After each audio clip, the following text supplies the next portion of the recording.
Time سے اذان دیتا ہے اور ٹائم سے نماز ہوتی ہے. دنیا کی کوئی چیز اتنی ٹائم سے نہیں چلتی. یہ ٹائم دینے والی گھڑی بھی اتنے ٹائم سے نہیں چلتی جتنے ٹائم سے یہ مولوی چلتا ہے. دوستو اذان نماز ٹائم کی ہوئی ہے. لوگ گھبرائے ہوئے ہیں, کبھی اذان پہ پابندی, کبھی نماز پہ پابندی. لیکن دوستو نہ اذان رکے گی نہ نماز رکے گی انشاءاللہ. نغمہ فصل گلو لالا کا نہیں پابند, یہ نغمہ فصل گلو لالا کا نہیں پابند. بہار ہو کہ خزاں لا الہ الا اللہ, بہار میں بھی لا الہ الا اللہ اور خزاں میں بھی لا الہ الا اللہ. آج میں اس مدرسے کے ذمہ داروں کو, محتمین صاحب کو, اراکین کو, کمیٹی کے لوگوں کو دل کی گہرائیوں سے مبارکبادی دیتا ہوں کہ آپ کی کوشش سے الحمدللہ 85 بچوں کی دستار بندی ہوگی. دیکھیے پگڑی آ گئی ہے, ابھی پگڑی بندھنے کا منظر آپ کی نگاہوں کے سامنے آئے گا انشاءاللہ, اور آپ کے دل میں جذبہ پیدا ہوگا کاش کہ میرا بیٹا بھی ایک دن یہاں کھڑا ہو کر اس کی بھی پگڑی بندھے. تو آپ یہ جذبہ رکھیں گے انشاءاللہ آپ کے بیٹے کی بھی پگڑی بندھے گی, اور آپ کا بیٹا بھی انشاءاللہ ایک دن عالم بنے گا اور حافظ بنے گا. بہرحال قرآن میں اللہ تبارک تعالیٰ نے فرمایا ہم نے قرآن اتارا ہے اور ہم اس کی حفاظت کریں گے. یہ بتاؤ پوری عیسائیت, پوری یہودیت, پوری اور دنیا کے جتنے بھی مذہب ہیں اسلام کے علاوہ سب رات دن قرآن کے خلاف سازش کرتے ہیں, لیکن قرآن کا ایک شوشہ ختم ہوا, ایک نقطہ ختم ہوا. حضرت علی کی خلافت کے زمانے میں ایک بستی ہے انطاکیہ.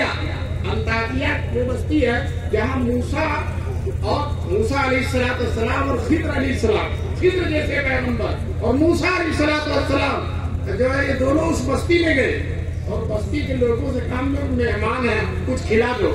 تو بستی والے کہنے لگے کہ ہم مہمانوں کے کھلانے کا دستور نہیں ہے, ہم کچھ نہیں کھلائیں, بالکل نہیں کھلائیں گے. قرآن نے ان کا نقشہ پیچھا,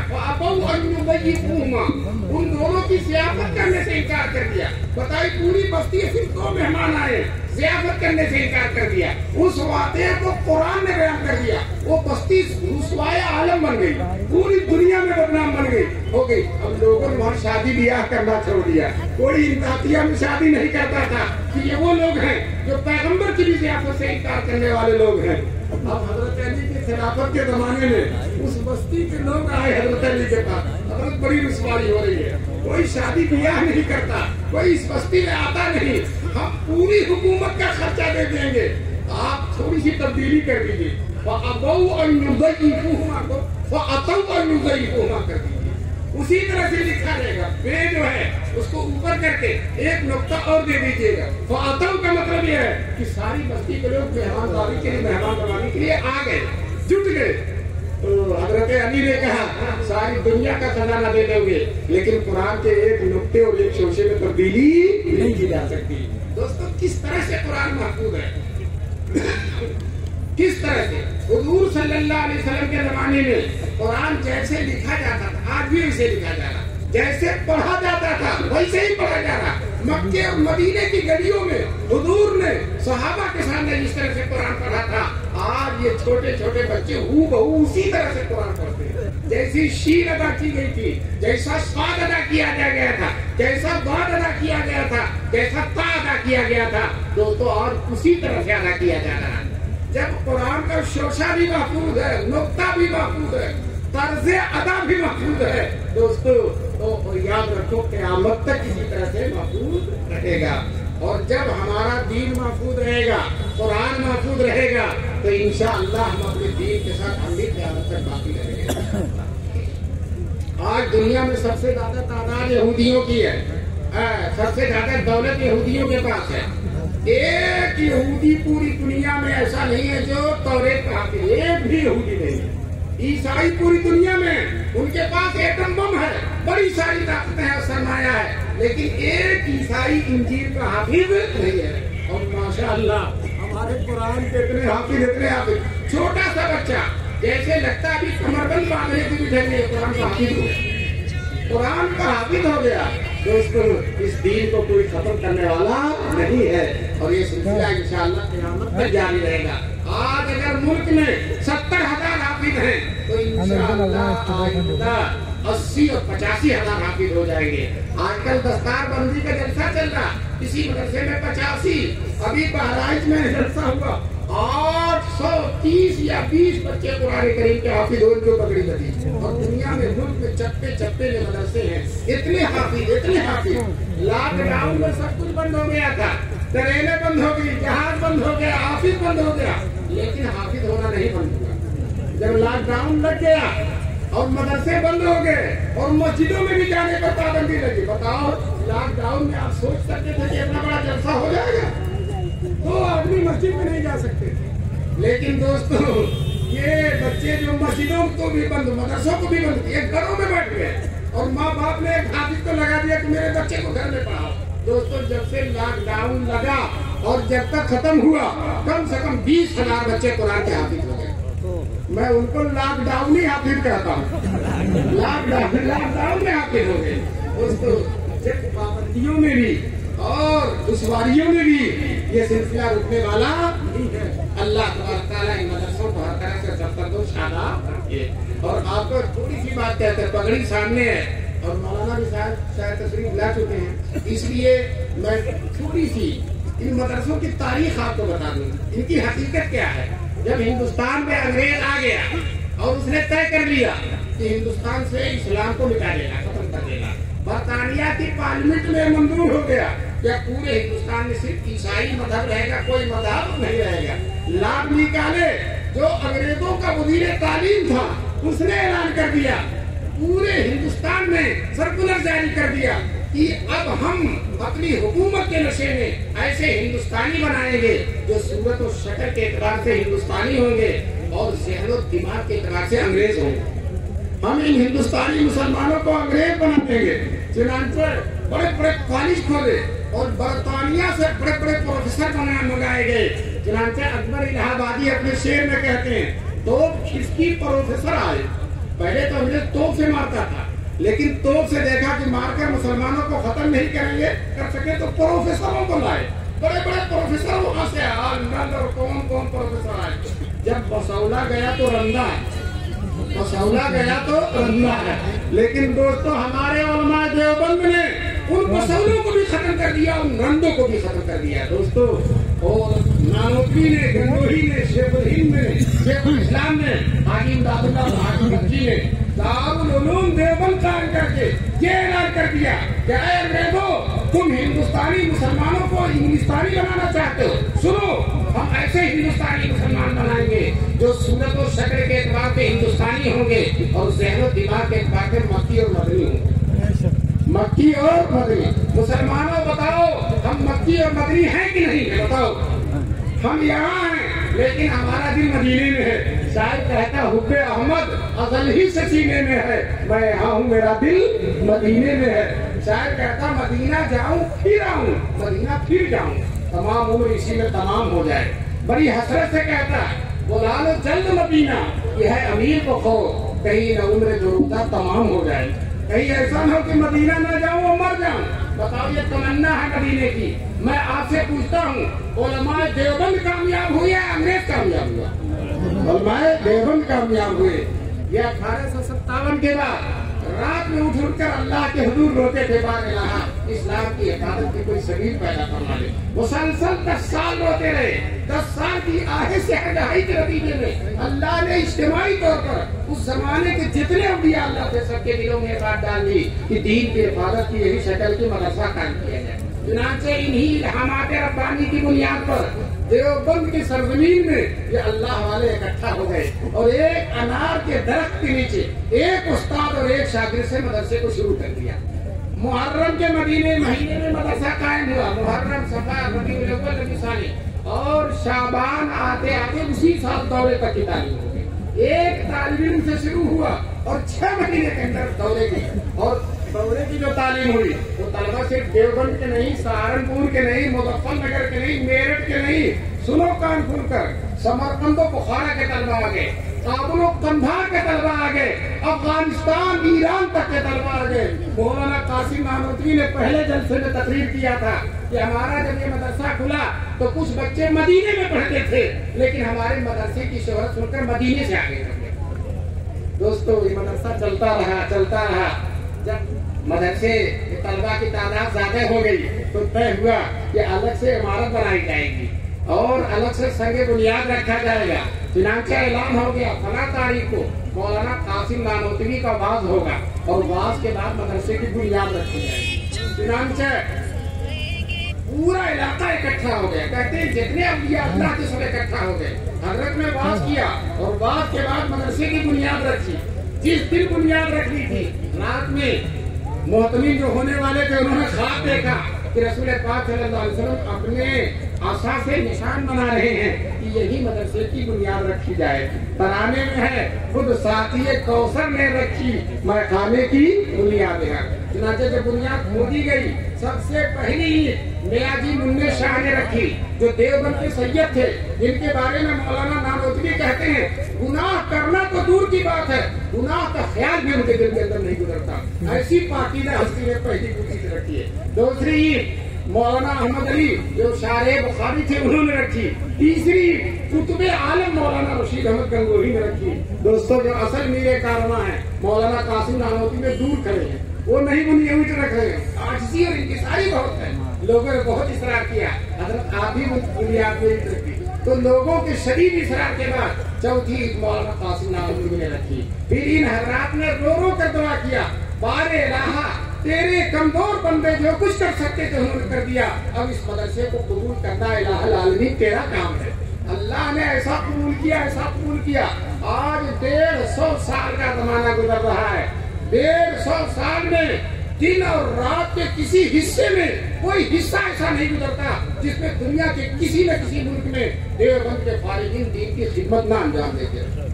دوستو آج یہاں رات ہے تو جہاں دن ہے وہاں اور رات میں بھی ماشاءاللہ جلسہ ہو رہا ہے. رات میں بھی دین کی خدمت ہو رہی ہے. پوری دنیا کے چپے چپے میں امام حرم آئے تھے دیوبند میں. اپنی تقریر کے اندر انہوں نے کہا میں دنیا کے ہر ملک میں جاتا ہوں اور جہاں جاتا ہوں دارالعلوم دیوبند کا فیض سورج اور چاند کی طرح نظر آتا ہے. اور پوری دنیا کے چپے چپے میں آج برطانیہ میں مدرسے قائم ہیں, افریقہ میں مدرسے قائم ہیں, امریکہ میں مدرسے قائم ہیں. دنیا کا سب سے ابتدائی حصہ جہاں سے دنیا شروع ہوتی ہے اس کے بعد کچھ نہیں. لوگ کہتے ہیں اس کے بعد جب گھوم کے جاؤ گے تو امریکہ مل جائے گا. پوری دنیا وہاں ختم ہے. فیجی نام ہے. مولانا نعمت اللہ صاحب بخاری ختم کرانے وہاں جائے. میں بھی ان کے ساتھ گیا. جہاز چلتا رہا لگتا تھا کہ اترے گا ہی نہیں. کئی گھنٹے 14-15 گھنٹے چلتے جزیرے میں اترے. جب جزیرے میں اترے لوگ لے گئے مدرسوں میں گئے تو دیکھا بخاری پڑھائی جا رہی. کئی مدرسے ہیں بخاری پڑھائی جا اس میں تعلیم ہو رہی, دورے کی تعلیم ہو رہی. ہم نے اساتذہ سے پوچھا کہاں سے پڑھ کر آئے ہیں تو کہنے لگے دارالعلوم دیوبند سے پڑھ کر آئے. بتاؤ ہر جگہ فیض ہے. کہتے ہیں کسی شاعر نے کہا ہے اڑائے کچھ ورق نرگس نے کچھ لالے نے کچھ گل نے چمن میں ہر طرف بکھری ہوئی ہے داستان میری. اللہ تبارک تعالیٰ دارالعلوم دیوبند کو قیامت تک کافی رکھے اور اس کے اثر سے جو چپے میں مدرسے ہیں ان کو باقی رکھے. دوستو دیوبند سے پہلے بھی مدرسے ہوتے تھے لیکن وہ مدرسے کیسے ہوتے تھے؟ کوئی نواب صاحب چلاتے تھے, کوئی بادشاہ صاحب, کوئی وزیر صاحب چلاتے تھے. وہی کمرہ بنا دیتے تھے, وہی طلبہ کا کھانا دے دیتے تھے, وہی مدرسین کی تنخواہیں دے دیتے تھے. لیکن اس کا نقصان کیا تھا؟ جس دن نواب صاحب ناراض ہو گئے 5 منٹ میں مدرسہ بند, کمروں میں تالا لگا دیا. استادوں سے کہا نہیں تنخواہ دیں گے, طلبہ سے کہا کہیں اور چلے جاؤ ہم کھانا نہیں دیں گے, مدرسہ بند. لیکن اللہ تبارک تعالیٰ بزرگان دیوبند کی قبروں کو نور سے بھرتے اور ہم سب لوگ ان کی بصیرت کو سلام کہتے ہیں کہ انہوں نے اس طرح سے مدرسے کو کیا. نانوتوی نے وصیت کی ہے اور ان کی 8 وصیتوں میں سے ایک وصیت ہے یہ مدرسہ کسی حکومت پر بھروسہ نہیں کرے گا, کسی جاگیردار پر بھروسہ نہیں کرے گا, کسی مالدار پر دولت و ثروت والے پر بھروسہ نہیں کرے گا. عام غریب مسلمانوں کے چندوں سے ان مدرسوں کو چلایا جائے گا. دوستو دولت والا آج ہے کل نہیں, جی ایس ٹی لگی ختم. اور اسی طرح سے جو ہے جاگیردار رئیس آج ہے نہیں ہے لیکن عوام تو روز رہیں گے. اور مدرسہ مالداروں کے ہاتھ سے نکال کر عوام کے ہاتھ میں لے دیا کہ لو مسلمانوں یہ تمہارے نبی کی امانت ہے, یہ تمہارے نبی کے دین کے خادم ہے, تمہاری دینی اور شرعی اور اخلاقی ذمہ داری ہے کہ مدرسوں کی تم خدمت کرو.